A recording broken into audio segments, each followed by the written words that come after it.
जय माता दी दोस्तों। नवरात्रि का पावन त्यौहार आने वाला है और बहुत से लोगों के मन में सवाल होता है कि इस साल नवरात्रि कब से शुरू हो रही है, कलश स्थापना का सही समय क्या है और नवरात्रि में क्या करना चाहिए। आज की इस वीडियो में मैं आपको नवरात्रि से जुड़े पूरी जानकारी बताने वाली हूँ।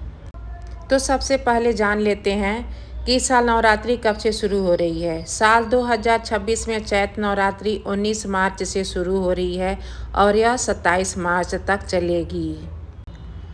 नवरात्रि के ये 9 दिन माता दुर्गा के 9 स्वरूपों की पूजा के लिए बहुत शुभ माने जाते हैं। नवरात्रि के पहले दिन कलश स्थापना की जाती है, इसे घट स्थापना भी कहा जाता है और इसी के साथ नवरात्रि की पूजा शुरू होता है। तो आइए अब जान लेते हैं नवरात्रि के दिन पहले दिन कलश स्थापना किस तरह करना चाहिए। नवरात्र के पहले दिन कलश स्थापना से माँ दुर्गा की पूजा की शुरुआत होती है। इसके लिए सबसे पहले घर के मंदिर या किसी साफ स्थान पर चौकी रखकर उस पर लाल या पीला कपड़ा बिछा दें। इसके बाद एक पात्र में मिट्टी डालकर उसमें जौ बोएं, फिर तांबे या मिट्टी का कलश लेकर उसमें जल भरें, उसमें चावल सुपारी आदि डाल दें। कलश के मुंह पर आम के पत्ते रखें और ऊपर लाल कपड़े में लपेटकर नारियल स्थापित करें। इसके बाद दीपक और धूप जलाकर माँ दुर्गा का ध्यान करें और पूजा करें। माना जाता है कि सही विधि से कलश स्थापना करने से घर में सुख समृद्धि और सकारात्मक ऊर्जा आती है। नवरात्रि के 9 दिनों में रोज माता दुर्गा की पूजा करना, घी का दीपक जलाना और दुर्गा चालीसा का पाठ करना या सप्तशती का पाठ करना बहुत शुभ माना जाता है। इन दिनों घर में साफ सफाई और शुद्धता का विशेष ध्यान रखना चाहिए।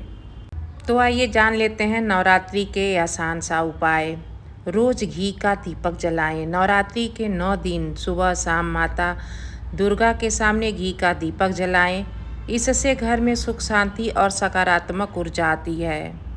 दूसरा उपाय जौ बोने का उपाय। नवरात्रि के पहले दिन जौ बोएं। अगर जौ अच्छे से उगते हैं तो यह घर में समृद्धि का संकेत माना जाता है।